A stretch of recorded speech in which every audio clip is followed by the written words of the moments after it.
गोवंश जनावरांच्या अवैध वाहतुकीवर पोलिसांचा बुलडोझर, 5 जनावरांची सुटका।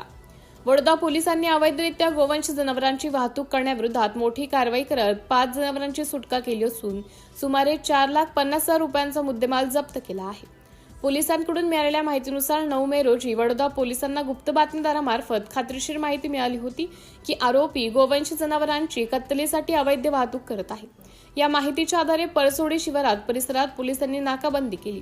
दरम्यान बोलेरो पिकअप वाहन क्रमांक MH36 AF 1595 संशयित अवस्थेत आढळून आली।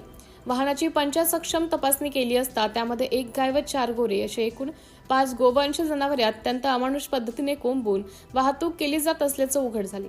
जनावरांना चारा पाणी न देता कमी जागेत दाटीवाटीने ठेवण्यात आले होते, तसेच त्यांच्या शिंगांना व पायांना आखूड दोराने बांधण्यात आले होते।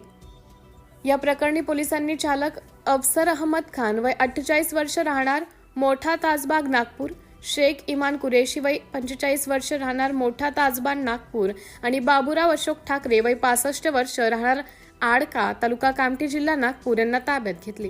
पोलिसांनी घटनास्थळावरून 50,000 रुपये किमतीचे 5 गोवंश जनावरे आणि 4 लाख रुपये किमतीचे बोलेरो पिकअप वाहन असा एकूण 4,50,000 रुपयांचा मुद्देमाल जप्त केला आहे। ही कारवाई पोलीस निरीक्षक यांच्या मार्गदर्शनाखाली पोलीस उपनिरीक्षक महेश बोथले, पोलीस हवालदार दीपक दरोडे, प्रणय बनफर तसेच पोलीस शिपाई अतुल निंबारते यांच्या पथकाने केली आहे। सिटी इंडिया न्यूजसाठी जिल्हा उपसंपादक अनिल ढोलवार, नागपूर।